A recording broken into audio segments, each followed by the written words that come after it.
वंदे भगवतीं देवीं श्रीरामञ्च जगद्गुरुं पादपद्मे तयोः श्रुत्वा प्रणमामि मुहुर्मुहुः।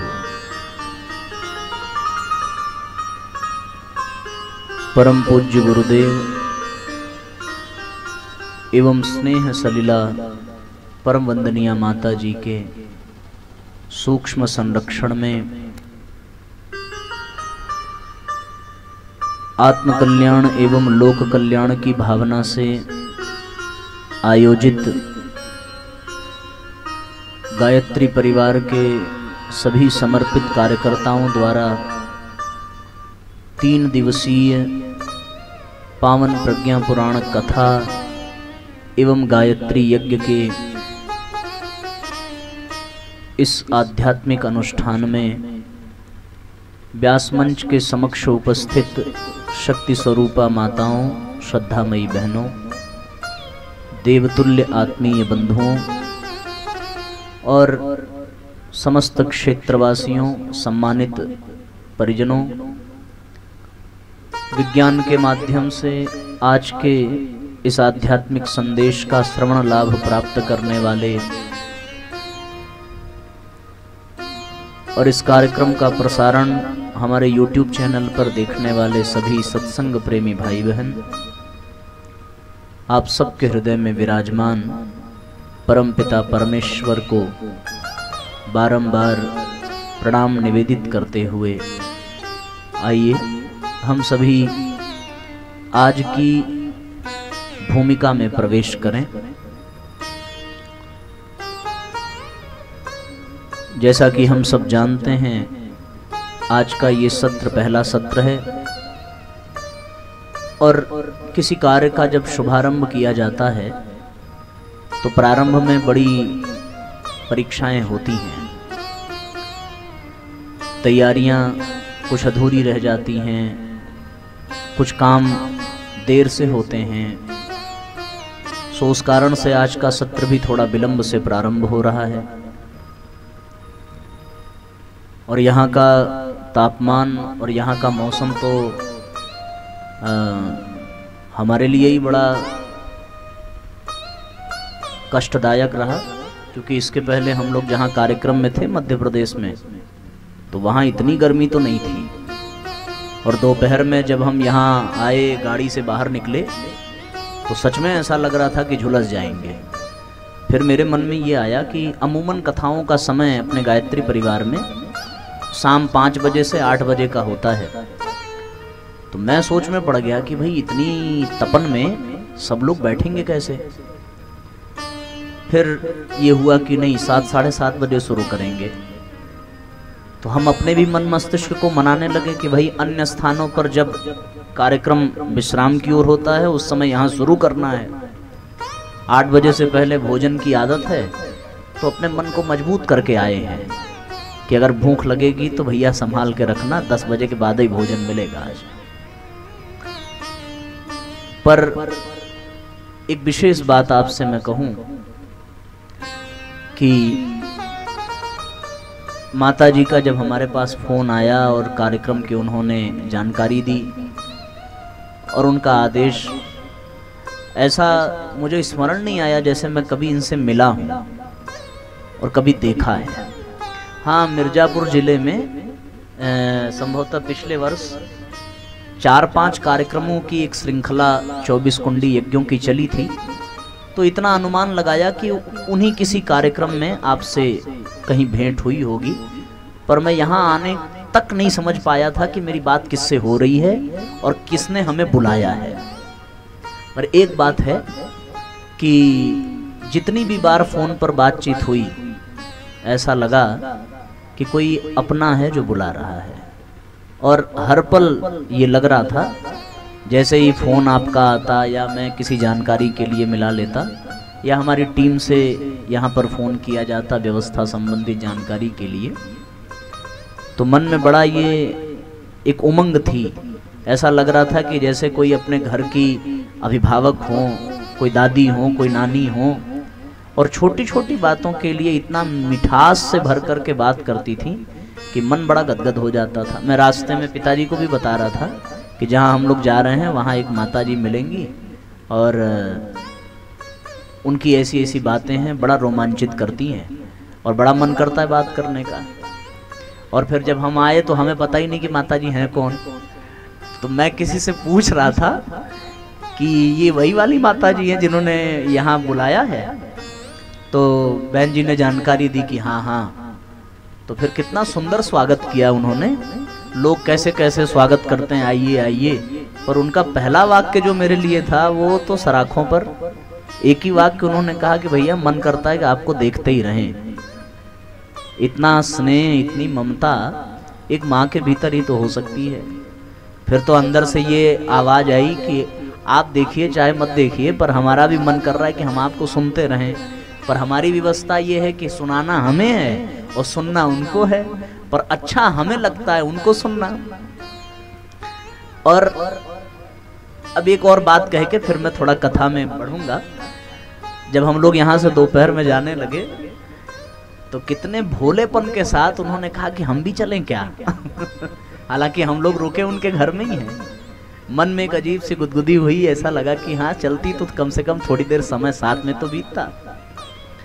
पर यह है कि कल रात्रि भर जागरण हुआ। रात में 9 बजे कटनी से हम लोगों ने ट्रेन पकड़ी। ट्रेन विलम्ब से आई तो मैं रात भर सो नहीं पाया। आए तो यहाँ नींद बहुत अच्छी आई। अच्छा हुआ 7 बजे से कार्यक्रम है, अब अच्छा लग रहा है।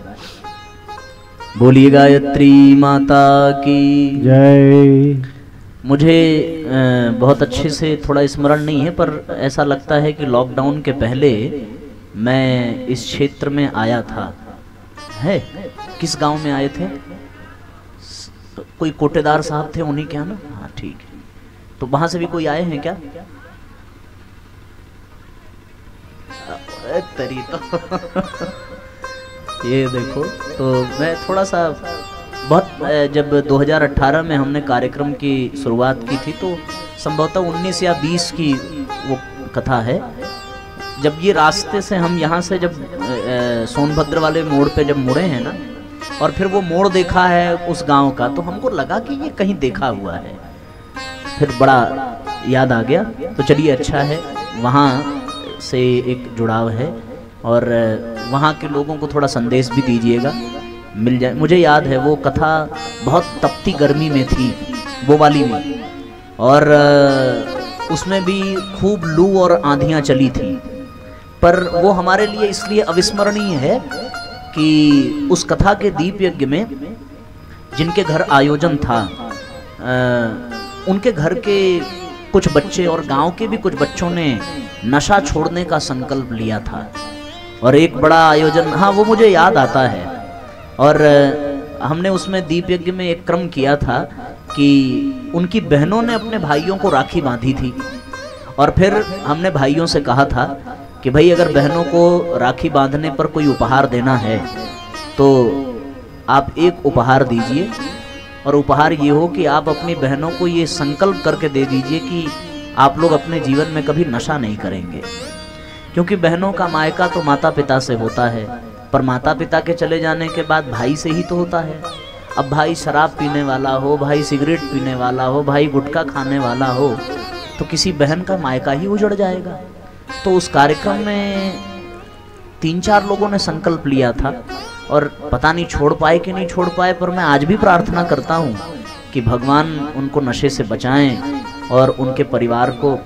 उन बच्चों के माता पिता ने भी हमसे चोरी से आके कहा था कि महाराज जी आप एक बार प्रेरित करिएगा। तो हम तो गुरुदेव से प्रार्थना करते हैं कि पारिवारिक समस्याओं में जो जो चीज़ें बाधक हैं वो सब चीज़ें मिट जाएं। और गुरुजी का भी संकल्प यही था कि धरती पर स्वर्गीय वातावरण बने, मानव मात्र में दैवीय गुणों का विकास हो। ऐसी योजना पूज्य गुरुदेव ने बनाई।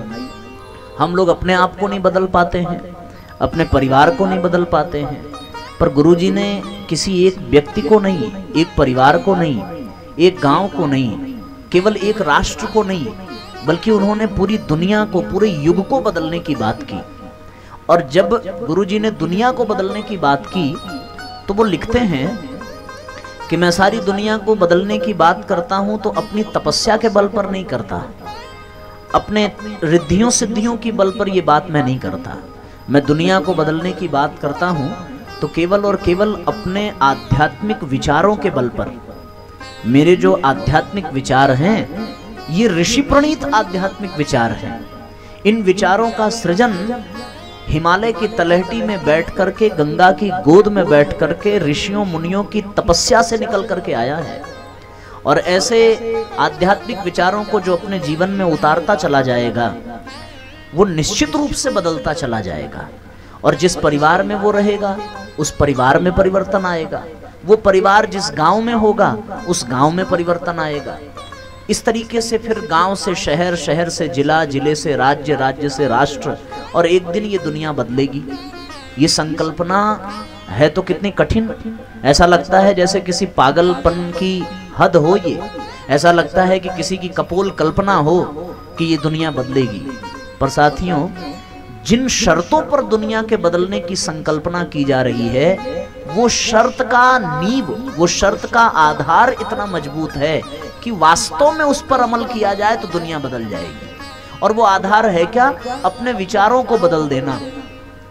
आज ये जो समस्याएं समाज में देखने को मिलती हैं ये विचारों के गिर जाने के कारण देखने को मिलती हैं।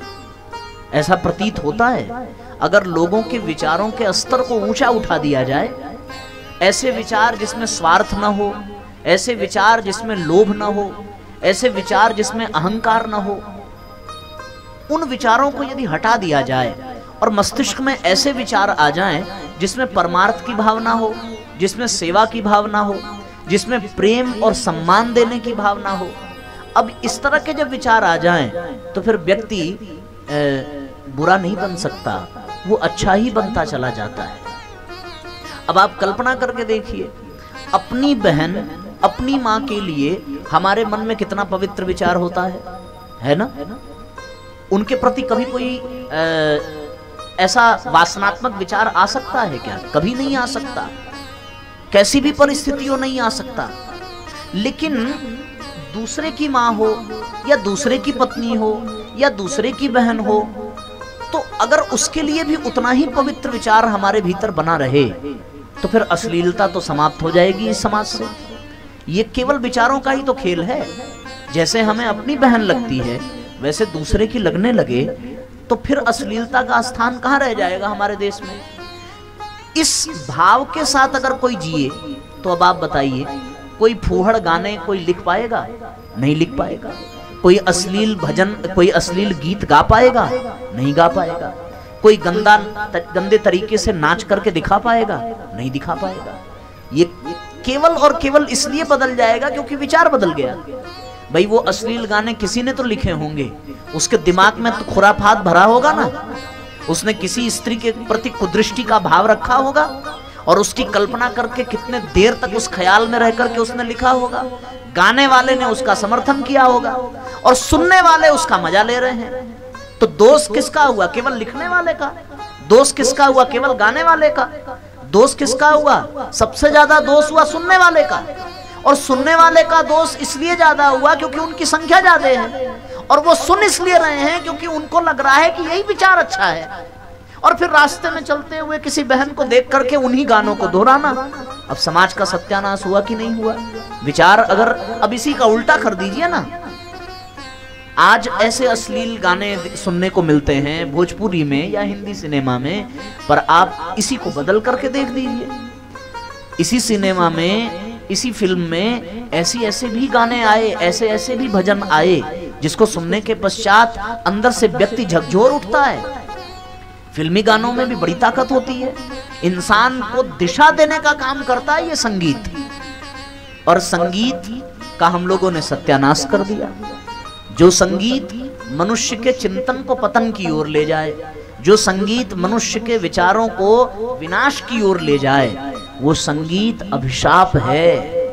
इसलिए ये विचार बदल जाए तो बात बदल जाए, है ना? गलत तो नहीं कह रहे।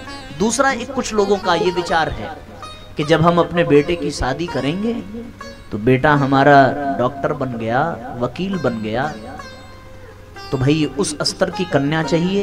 यहां तक बहुत अच्छा है। ऊंट ही ऊंट की गर्दन खुजलाता है। जोड़ा बराबर होना चाहिए। अब हम ये भी नहीं कहते कि लड़का 6 फुट का हो तो लड़की 3 फुट की हो, बराबर का होना चाहिए, आवश्यक है। संबंध बराबरी के होते हैं तो जीवन पर्यंत निभते हैं, यहां तक तो ठीक था। अच्छा, जब दो परिवार मिलते हैं तो कन्या के और वर के, दोनों के पिता के संबंध को क्या कहा जाता है? दोनों समधी हैं। और समधी शब्द का अर्थ बड़ा प्यारा है। सम मतलब समान, धी मतलब बुद्धि, बुद्धि यानी विचार। समान विचार वाले दो व्यक्ति मिल जाए तो वो समधी हैं, तर्क की दृष्टि से, व्याख्या की दृष्टि से। अब हमारे आपके विचार मिल जाए तो हम ही आपके समधी हैं, आपके हमसे मिल जाए तो आप हमारे हैं, और यही विचार न मिले तो समधी नहीं असमधी हो जाएंगे। अब समधी में फिर समानता कहाँ रह गई? वर का जो पिता है उसके दिमाग में अब कोई कूड़ा भर दे, अरे भैया आपके बच्चे ने डॉक्टरी पढ़ी है, आपने लाखों रुपए लगा के पढ़ाया है, ऐसे ही शादी कर लेंगे, शर्म नहीं आ रही है आपको? अब दिमाग में कूड़ा घुस गया। अब वो शर्त रखेगा कि नहीं, हमको एक गाड़ी चाहिए, इतना कैश चाहिए, इतने बाराती लेकर के आएंगे, ठीक। अब दिमाग का सत्यानाश हो गया। अब लड़की वाला बेचारा परेशान, कैसे करेंगे? अब यहीं से दहेज प्रथा शुरू हो गई, दहेज देने की परंपरा शुरू हो गई। और फिर अब वो लड़का जो अब तक डॉक्टर था, उस लड़के की बोली लगने लगी कि भाई वहां वाले तो 5 लाख देने को तैयार हैं, आप बताओ आप कितना दोगे? अब वो लड़के की कीमत लग रही है। अब विचार की गड़बड़ी हुई कि नहीं हुई? अब मुझे एक बात आप बताओ कि जो लड़की 5 लाख 7 लाख दे करके आएगी तो वो आपके पांव दबाएगी, वो आपके सिर पे तेल रखेगी, वो क्या करेगी? जो लड़की आपके घर में वॉशिंग मशीन लेकर के आएगी वो आपके कपड़े फेंचेगी? हाँ? मुझे याद आता है जब मैं सेंट जोसेफ स्कूल में पढ़ता था, क्लास 7 की बात है, तो वहाँ एनुअल फंक्शन में एक गाना मैंने गाया था या सुनाया था, बहुत याद तो नहीं है, पर उसका भाव बिल्कुल ऐसा ही है, आपने भी हो सकता है सुना हो। मैं अंग्रेजी पढ़ी लिखी, मेरे कर्म फूट गए मम्मी जी, सास कहे बहु बर्तन मांजो, बर्तन मांजा मम्मी जी। 2500 की घड़ी में मेरे पानी घुस गया मम्मी जी। अब वो 2500 की घड़ी लगा के आएगी तो बताओ बर्तन मांजेगी क्या? हाँ? नहीं ना। अंतिम लाइन बड़ी मजे की है इसमें, ये फिर मैं आपको सुना देता हूँ कि सास कहे बहु पैर दबाओ, पैर दबाया मम्मी जी। वो एक दिन क्या हुआ, पैर के बदले गला दब गया, सासू मर गई मम्मी जी। ये क्यों हो रहा है? सास को अपना क्यों नहीं समझ पाई? नहीं समझ पाई इसलिए क्योंकि वो पैसा लेकर के आई है। वो पैसा लेकर के आई है तो प्रतिष्ठा तो जाएगी ही ना। अच्छा, वो लेकर के खुद से आती, स्वेच्छा से आती तो स्वागत था। दबाव देकर के मांगा गया, विचारों में कूड़ा करकट भर गया कि हमको दहेज चाहिए, तो परिवार बिगड़ रहे हैं। ये जो विचारों का स्तर है मनुष्य का, जिसमें लोभ आ जाए, काम आ जाए, क्रोध आ जाए, ये विचारों का स्तर जब गिर जाता है तो आदमी राक्षस बन जाता है। और विचारों का स्तर जब ऊपर उठ जाता है आदमी देवता बन जाता है। देवता और राक्षसों में अंतर क्या है? देवताओं का विचार देने का होता है, राक्षसों का विचार छीनने का होता है। देवताओं का विचार प्रेम करने का होता है, राक्षसों का विचार डराने धमकाने का होता है। देवताओं का विचार सम्मान देने का होता है, राक्षसों का विचार अपमानित करने का होता है। हमें यह सोचने की आवश्यकता है कि हमारे विचार देवताओं जैसे हैं या हमारे विचार राक्षसों जैसे हैं। आपने एक बड़ी सुंदर कहानी सुनी होगी और हो सकता है हमारे द्वारा ही सुनी हो, क्योंकि आज मैं जब आया तो मुझे ऐसा पता चला कि हमारे आने से पहले बहुत से लोग YouTube पर हमको सुनते हैं, तो हो सकता है उन्होंने सुना भी हो, पर ये बड़ी महत्वपूर्ण कहानी है। एक बार क्या हुआ कि जितने राक्षस लोग थे ना, सब कहाँ गए? ब्रह्मा जी के पास। वो ब्रह्मा जी से जाकर के शिकायत करने लगे कि महाराज हम लोगों को बड़ा लोग अपमान की दृष्टि से देखते हैं, लोग घृणा करते हैं, नफरत करते हैं। और आपने जो देवताओं को बनाया उनकी बड़ी पूजा होती है, हमारी पूजा क्यों नहीं होती? तो ब्रह्मा जी ने कहा कि इसका जवाब आप लोगों को हम जरूर देंगे। आज शाम को हमारा जन्मदिन है, आप लोग डिनर पे आइए। तो ब्रह्मा जी के जन्मदिन को मनाने के लिए देवता और दानव दोनों लोग आए। और फिर ब्रह्मा जी, अब तो वो संकल्प मात्र से जो सारी सृष्टि बना दे, तो उन्होंने एक तरफ देवताओं की पंक्ति बिठाई, एक तरफ राक्षसों की पंक्ति बिठाई। राक्षसों को आने में थोड़ा सा देर हुआ, क्योंकि अब उनकी जो पत्नियां थीं वो थोड़ा सजने संवरने में टाइम लगा देती हैं। देवियां तो जल्दी तैयार हो गई, पर जो राक्षसी हैं उनको उतना मेकअप करने का तो रहता नहीं है ना। पर वो आई आराम से, सबकी प्रतीक्षा हुई। ब्रह्मा जी ने सबके सामने खूब बढ़िया बढ़िया व्यंजन बनाया। अब बनाना क्या था कि उन्होंने कहा कि जिसको जो खाना हो वो अपने मन में सोच ले और उसके सामने उसी व्यंजन की थाली आ जाएगी। तो किसी को आलू पराठा पसंद था, किसी को दही पसंद था, जिसको जो अपना अच्छा लगा वो अपना मंगाया। जैसे हम लोग रेस्टोरेंट में जाके ऑर्डर करते हैं कि हमें ये चाहिए, तो वहां तो ऑर्डर करना ही नहीं था, केवल सोचना था। और ब्रह्मा जी की ऐसी व्यवस्था कि भाई अपने आप आ जाए। पर ब्रह्मा जी ने एक उसमें ऐसा अड़ंगा लगाया और कहा ये कि भाई भोजन आपके सामने है, आपको खाने की पूरी छूट है, पर हमारी एक शर्त है। और शर्त क्या है कि आपका ये जो हाथ है ये बिल्कुल ऐसे सीधा रहेगा, ये मुड़ेगा नहीं। ऐसी शर्त ब्रह्मा जी ने रख दी। सो राक्षसों ने, वो तो दूर का सोचते नहीं है ना, उनको लगा कोई बात नहीं, हाथ का खाने से क्या मतलब है, क्या संबंध है, मुंह सही होना चाहिए। अब वो निवाला उठावें, पर निवाला मुंह में डालने के लिए इसको मोड़ना तो पड़ेगा ना। अब वो बेचारे मुड़े ना, आफत शुरू हो गई। सब लगे ब्रह्मा जी को कोसने। तो अब राक्षस हैं तो वो अपना अपना दिमाग लगाए बेचारे। एक ने सोचा कि चलो मुड़ नहीं रहा है तो क्या बात है, कोई बात नहीं। उसने निवाला उठाया, जोर से ऊपर फेंका और फिर मुंह खोल के नीचे खड़ा हो गया। आधा खाना मुंह में गया, आधा नाक पे गिरा, आधा आंख पे गिरा, सबके कपड़े का सत्यानाश हो गया। जो जितना मेकअप करके आई थी उतनी सुंदर और बनती चली गई। किसी को यहाँ दाल लग गया, किसी को कड़ी लग गई, किसी को माठा लग गया, सत्यानाश हो गया। और सारे राक्षस क्रोधित हो गए ब्रह्मा जी के ऊपर कि बेइज्जत करनी थी तो बुलाने की जरूरत क्या थी। और सब लड़ झगड़ करके नाराज होकर चले गए। देवताओं की बारी आई। देवताओं ने भी सोचा कि अब क्या करें, कैसे भोजन करें, हाथ तो मुड़ेगा नहीं। और ऊपर फेंक करके करने का जो परिणाम निकला है वो करने की कोई आवश्यकता नहीं। सो देवताओं ने कितना सुंदर क्रम बनाया। और पता है क्या किया देवताओं ने? उन्होंने कहा कि हमारा हाथ नहीं मुड़ता, सो हम तो नहीं खा सकते, पर दूसरे को खिला तो सकते हैं। सो उसने अपना अपना निवाला तोड़ा, एक दूसरे को खिलाना शुरू किया। सबके पेट भर गए, सब मजे में खा करके गए। ब्रह्मा जी ने राक्षसों को समझाया कि तुम लोगों में देने का भाव नहीं है, तुम लोगों का दूसरों पर विश्वास नहीं है, तुम लोगों का दूसरे पर स्नेह नहीं है, तुम लोगों का एक दूसरे में प्रेम नहीं है, और यही तुम्हारी सबसे बड़ी कमी है। इसीलिए कोई तुम्हें सम्मान की दृष्टि से नहीं देखता। अगर तुम्हें एक दूसरे पर विश्वास होता तो तुम भी एक दूसरे को खिलाते, तुम भी एक दूसरे को देते, तुम भी एक दूसरे का ध्यान रखते, सारा भोजन तुम ग्रहण करते चले जाते। पर साथियों ऐसा हुआ नहीं। इसलिए हमें भी ये सोचने की आवश्यकता है कि हम आज की स्थिति में कैसे हैं। क्या हमारे अंदर देने का भाव रहता है? क्या हम एक दूसरे को सम्मान देते हैं? क्या हमारे विचार में किसी के प्रति कोई द्वेष नहीं है, ईर्ष्या नहीं है? और अगर है तो भी चिंता की कोई बात नहीं है। उसी को ठीक करने की आवश्यकता है। और उसको ठीक कैसे करेंगे, इसी की चर्चा हम लोग इन 3 दिनों में करेंगे। अब 3 दिन तो क्या ही कहें, आज का दिन तो ऐसे ही बीत रहा है, बचेंगे 2 दिन शेष।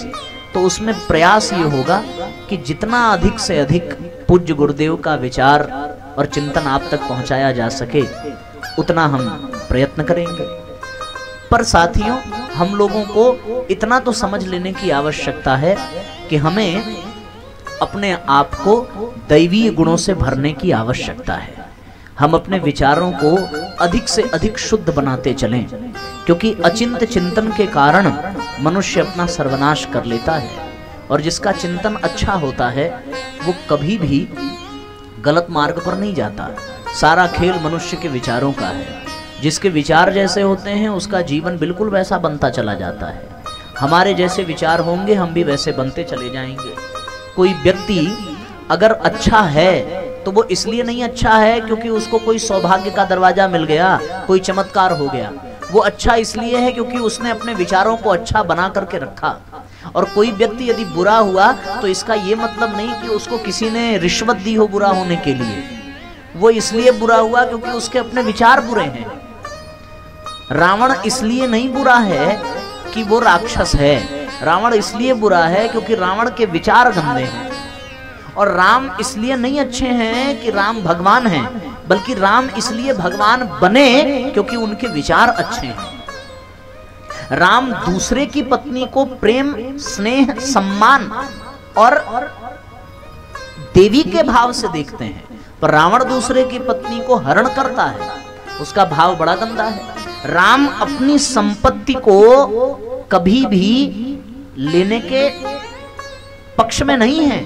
अयोध्या का राज्य भरत को वो देने के लिए पीछे पड़े हैं, पर रावण अपनी संपत्ति देना तो दूर, वो सारी दुनिया की संपत्ति को अपना बनाना चाहता है। परिणाम क्या निकला? भगवान राम जंगल में भी रह करके राम बन गए और रावण सोने की लंका में भी बैठ करके रावण ही रह गया।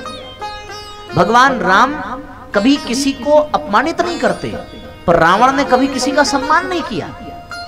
जब समुद्र से पार करनी थी राम की सेना, आप देखिए जरा सा,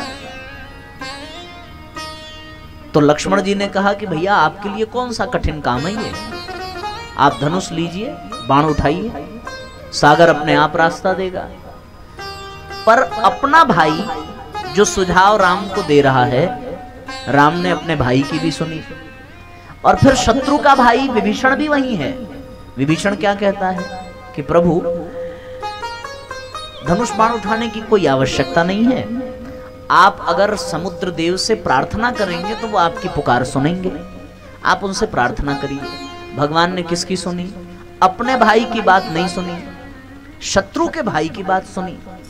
और 3 दिन तक समुद्र के सामने भगवान प्रार्थना करते रहे। 3 दिन जब निकल गया तब भगवान को क्रोध आया। भगवान ने लक्ष्मण से कहा कि लक्ष्मण धनुष बाण ले आओ।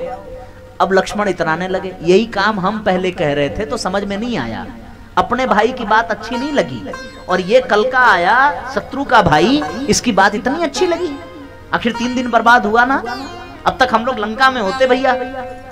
भगवान ने कहा कि लक्ष्मण बात तो सही है, पर ये 3 दिन मेरा बर्बाद नहीं हुआ, ये 3 दिन मेरा सबसे अच्छा दिन गया। लक्ष्मण ने कहा कैसे? भगवान राम ने कहा कि कोने में बताएंगे। लेकर के गए किनारे, लक्ष्मण को समझाया कि ये शत्रु का भाई है, मेरी शरण में आया है, इसने अपने जीवन का पहला सुझाव मुझे दिया है। अगर मैं इसी सुझाव को ठुकरा देता तो इसके बाद ये कभी कोई सुझाव देता क्या? फिर ये तो यही कहता कि भाई हमारी तो जब सुनेंगे नहीं तो हम कैसे बताएं, क्या बताएं। परिणाम क्या निकला? विभीषण का एक सुझाव भगवान ने माना और पूरे युद्ध तक विभीषण भगवान को सुझाव देते रहे। मेघनाथ ऐसे मरेगा, रावण ऐसे मरेगा, वो वहां यज्ञ कर रहा है, ये सेना यहाँ से आएगी, यहाँ उनका शस्त्रागार है, सब विभीषण बताता गया। भगवान ने कहा कि लक्ष्मण ये भले शत्रु का भाई है पर सुझाव दे रहा है और पहली बार दिया तो इसका सम्मान तो करना चाहिए। अब विभीषण क्या सोच रहे हैं? विभीषण सोच रहे हैं एक मेरा भाई है जो मुझे लात से मार करके भगा दिया, और एक ये है जो अपने भाई से ज्यादा मुझे सम्मान दे रहे हैं। परिणाम क्या निकला? परिणाम ये निकला कि शत्रु का भाई होने के पश्चात भी भगवान राम ने विभीषण को जीत लिया। और फिर विभीषण के लिए क्या हुआ कि जो रावण को भगवान शंकर से तपस्या करके मिला था, भगवान राम ने उसे उसी क्षण विभीषण को दे दिया। सोई संपदा विभीषण ही सकुच दीन ही रघुनाथ। इससे सिद्ध क्या होता है? इससे सिद्ध ये होता है कि श्रेय देना, सम्मान देना, यश देना, ये अच्छे विचारों का परिणाम है। इससे हम शत्रुओं को भी अपना बना सकते हैं। और अगर हम सम्मान न दें, श्रेय न दें, और अपनी ही जिद पे अड़े रहें तो इससे तो अपना भी शत्रु बन जाएगा। इसलिए साथियों, सारा खेल अपने विचारों का है। राम अगर जीत पाए तो अपने अच्छे विचारों के कारण। रावण गाजर मूली समझता था बंदरों को, पर राम ने बंदरों को सराखों पर बिठाया। जीत किसकी वजह से राम की हुई? बंदरों की वजह से हुई। जिसको हम तुच्छ समझ रहे हैं वही हमारे लिए सौभाग्य का द्वार बन सकता है। भगवान राम किसी राजा के पास नहीं गए थे, किसी से सेना का सहयोग नहीं मांगा था। उन्होंने उन व्यक्तियों को चुना जिनको सब लोग यह दृष्टि से देखते हैं। अच्छा, जानवर भी कौन से? बंदर। चलो कोई दूसरा जानवर होता तो एक बार विश्वास भी किया जा सकता था। बंदर को आपने कभी शांति से बैठते देखा है क्या? कभी इस डाल पे जाएगा, कभी उस डाल पे जाएगा। कहते हैं कि 84 लाख योनियों में सबसे अधिक चंचल अगर कोई प्राणी है तो वो कौन है? बंदर। और ऐसे चंचल प्राणियों को भगवान ने अनुशासित कर लिया। वो जिस जंगल से गुजरते उस जंगल में कोई फल फूल नहीं रह जाता, पर वो डिसिप्लिन्ड वे में भगवान के साथ युद्ध कर रहे हैं और भगवान जैसा कह रहे हैं वैसा कर रहे हैं। इसका मतलब क्या हुआ? भगवान ने उनको सम्मान दिया और भगवान के विचार इतने अच्छे हैं कि बंदर उनकी बातों से सहमत हो रहे हैं। सोचो, बंदरों ने अपना परिवार छोड़ दिया। किसी बंदर ने ये कहा होगा क्या कि महाराज हम घर बार छोड़ करके युद्ध के लिए चल रहे हैं, हमारे परिवार की जिम्मेवारी आपके ऊपर होगी, हर महीने पेंशन पहुंचानी पड़ेगी? ऐसा तो किसी ने नहीं कहा होगा। इस शर्त पे कोई गया होगा क्या कि हम युद्ध करने तो चलेंगे पर हमारे राज्य को आपको देखना पड़ेगा, घर की जिम्मेदारी आपकी होगी? नहीं। पर साथियों, ये हुआ कैसे? केवल राम के प्रेम के कारण, राम के स्नेह के कारण। पत्नी किसी और की हरण हुई, मर रहे हैं बंदर बेचारे, लेकिन क्यों? इसलिए नहीं कि उनका कोई स्वार्थ है। उनको तो ये लग रहा है कि ये मेरे देश की स्त्री है, मेरे देश की स्त्री पर रावण ने कुदृष्टि डाली है। और वो सब जानते थे कि रावण से जीत नहीं पाएंगे, पर राम का प्रेम, राम का स्नेह और राम के विचार इतने अच्छे हैं कि उन्होंने बंदरों से भी वो काम करा लिया जिनको करने के लिए लोग कभी सोच नहीं सकते। इसलिए साथियों, यदि हमारे विचार राम जैसे हो जाएं तो कितना आनंद आ जाए। ये कठिन नहीं है। हमको लगता अरे भैया वो तो भगवान थे। अरे भगवान वो इसलिए बने क्योंकि वो वैसे थे, ऐसा करने से वो भगवान बने। आज हम भगवान कह रहे हैं, उस समय उनको कोई भगवान नहीं मानता रहा होगा, कैसे कोई जानेगा? वो तो दशरथ को तब पता चला ना कि ये भगवान है जब रावण पर विजय प्राप्त कर ली। उसके पहले तो दशरथ अपना पुत्र ही मान रहे हैं। कहां जान पाया कोई कि ये भगवान है? वो तो भगवान तब जाना जब उनके गुणों, उनकी वीरता, उनकी महानता को लोगों ने देखा। तो जब वो बन गए तो हम भी तो बन सकते हैं। ये आसान अवश्य नहीं है, पर असंभव भी नहीं है। रोज अपनी समीक्षा की जाए, रोज अपने विचारों को उस स्तर का बनाया जाए तो हम बनते चले जाते हैं। पर हमारे दिमाग में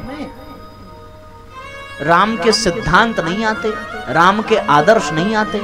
हम जय राम जय राम जय जय राम करते तो हैं, पर साथियों राम के गुणों को अपने भीतर उतारते नहीं हैं। राम का कीर्तन हम कर लेते हैं, पर राम की कीर्ति अपने जीवन में कहां धारण कर पाते हैं। राम का गुणगान कर लेते हैं, पर राम के गुणों को कहां अपने भीतर उतार पाते हैं। इसलिए साथियों, जीवन में रावण जैसा नहीं, राम जैसा बनने की आवश्यकता है। एक संत ने ऐसे ही सभा में कहा कि हमारे पास एक मूर्ति राम की है, एक मूर्ति रावण की है, कौन लेना चाहेगा किसको? सबने हाथ उठाया, महाराज हम राम जी की लेना चाहेंगे। संत बड़े प्रसन्न हुए कि भाई सभा बहुत अच्छी है, लोग बहुत अच्छे हैं, राम को पसंद कर रहे हैं। फिर उसके बाद संत ने कहा कि एक दिक्कत है इसमें, राम की जो मूर्ति है वो मिट्टी की है, रावण की जो मूर्ति है वो सोने की है। अब बताओ किसको राम की मूर्ति चाहिए, किसको रावण की मूर्ति चाहिए? पब्लिक ने सोचा क्या फर्क पड़ता है, सोना मिल जाएगा, पिघला के राम बना लेंगे, मिट्टी की क्या जरूरत है। आदमी भटक जाता है, गलत चयन कर लेता है, और जैसा चयन कर लेता है वैसा ही बनता चला जाता है।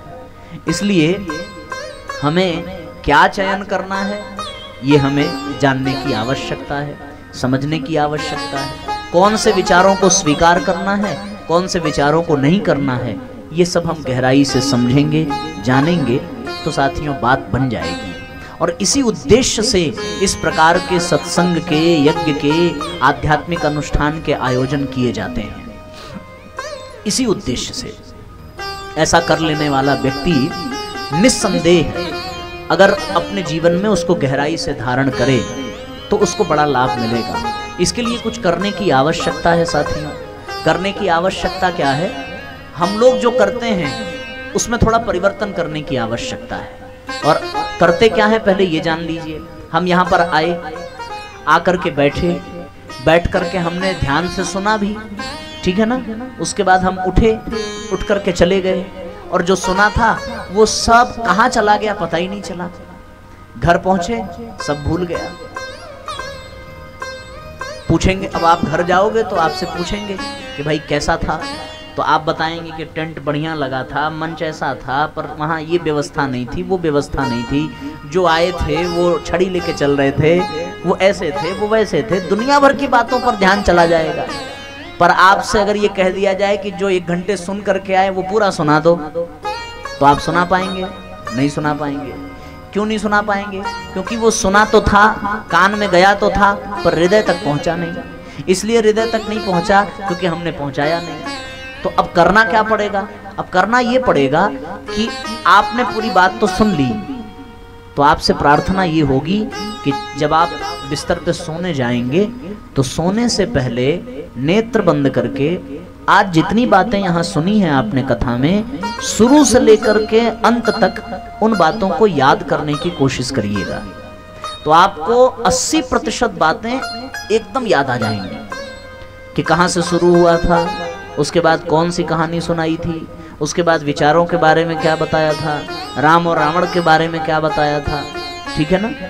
उसको अच्छे से सोचिए। जब ये चिंतन करेंगे और उसको बार बार रिकॉल करेंगे, बार बार याद करेंगे, तो वो हमारे दिमाग में बार बार उसकी आवृत्ति होगी, बार बार उसकी फ्रीक्वेंसी उठेगी और फिर वो हमारे हृदय में धीरे धीरे बैठता चला जाएगा।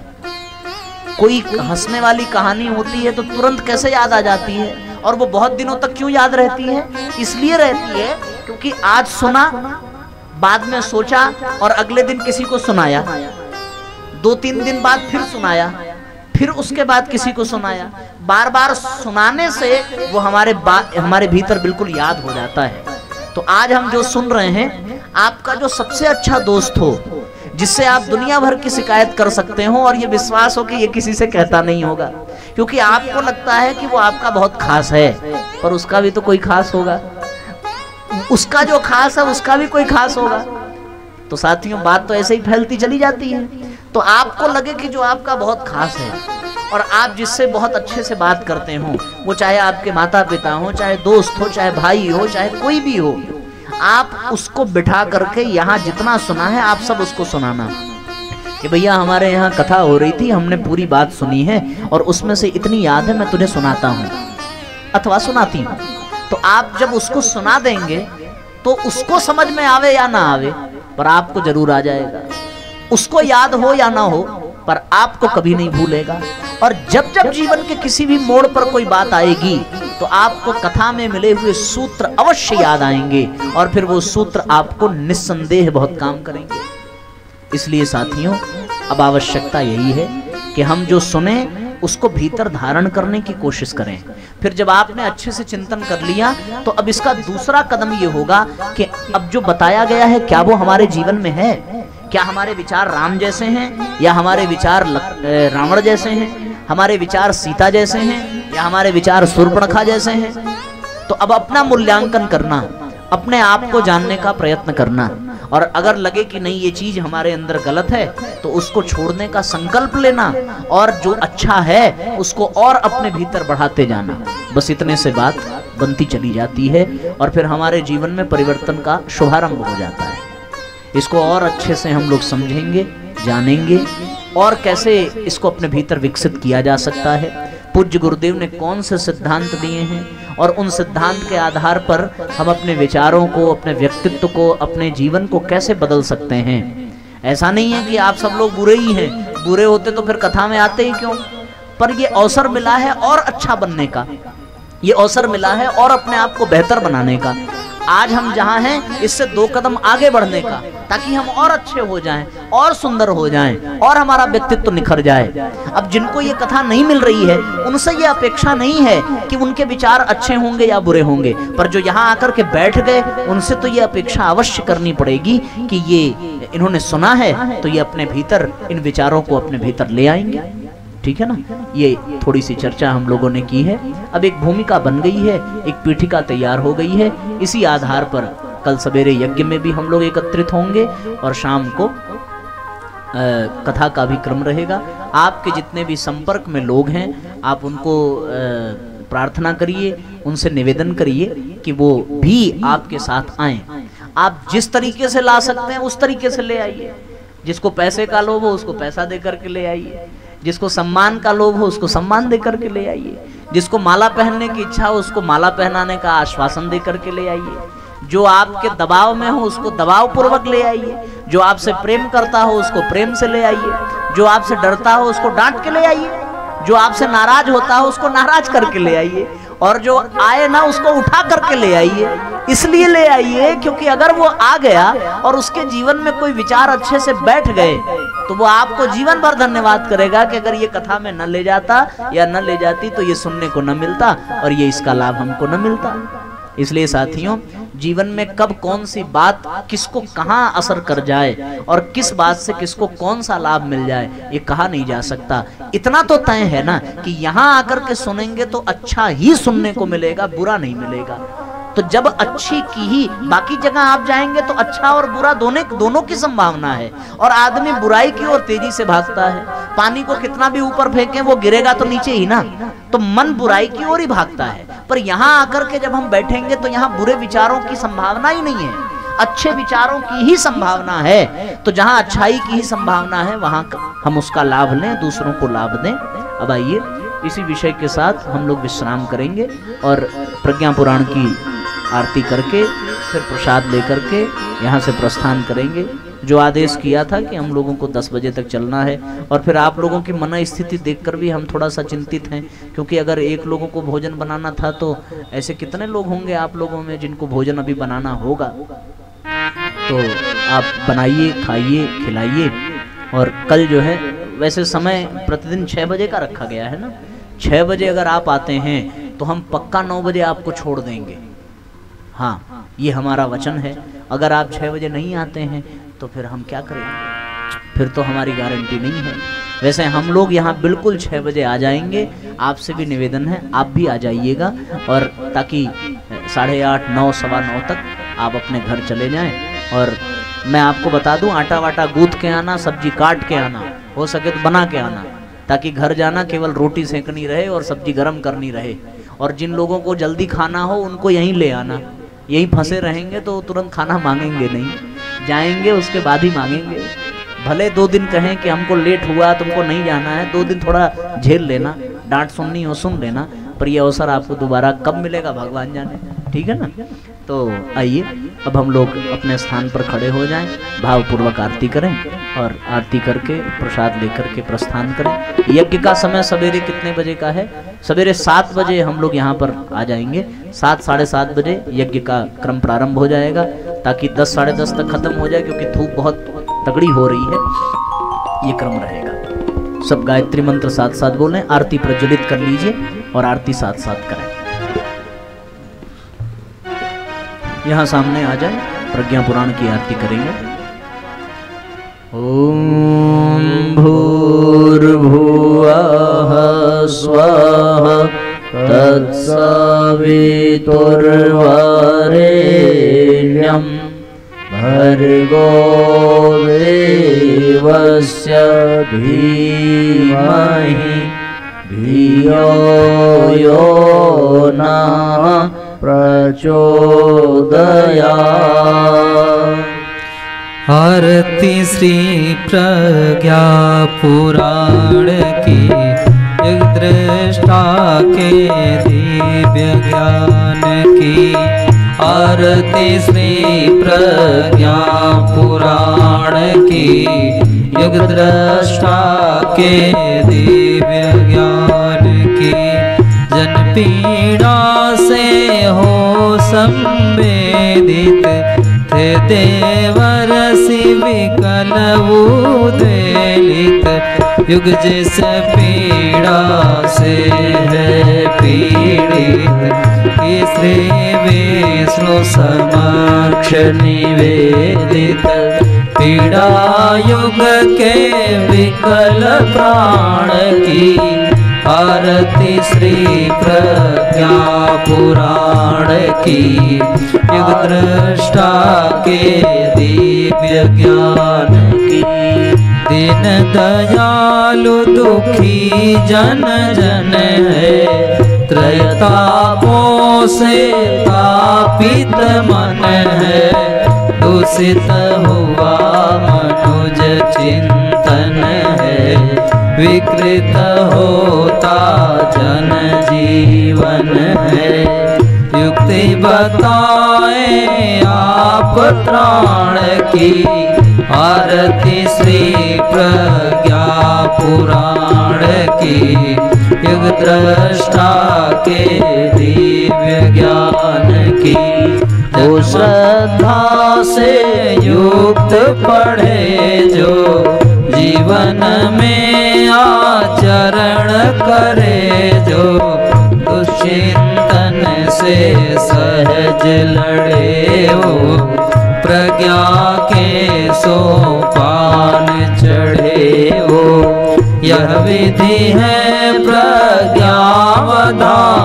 की आरती श्री प्रज्ञा पुराण की युग दृष्टा के दिव्य ज्ञान की कर्पूर गौरम करुणावतारम संसार सारम भुजगेन्द्रहारम सदा वसंतम हृदयारविंदे भवानी सहितं नमामि त्वमेव माता च पिता त्वमेव बन्धो च सखा त्वमेव विद्या द्रविणं त्वमेव सर्वं मम देव देव मनोजवं मारुततुल्यवेगं जितेन्द्रियं बोधिमतावरेशं वातात्मजं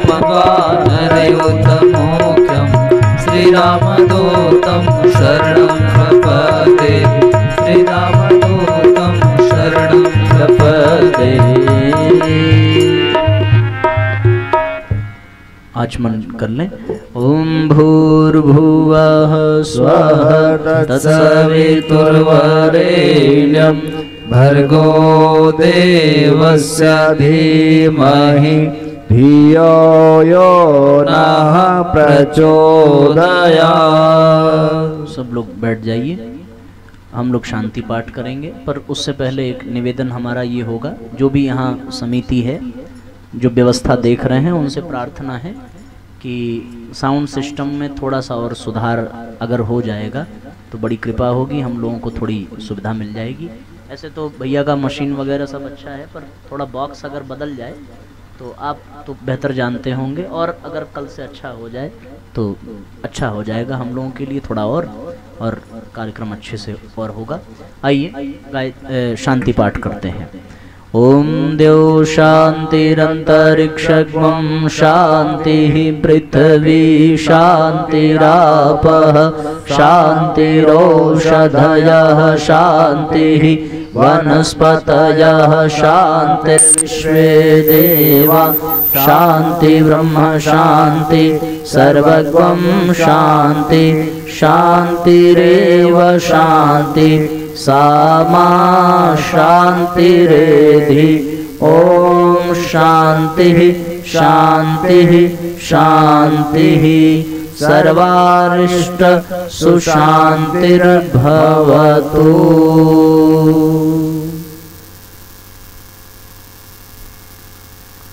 बोलिए गायत्री माता की जय। बोलिए यज्ञ भगवान की जय। बोलिए परम पूज्य गुरुदेव की जय। बोलिए वंदनिया माता जी की जय। बोलिए पवन सुत हनुमान जी की जय। नमः पार्वती पतये हर हर महादेव।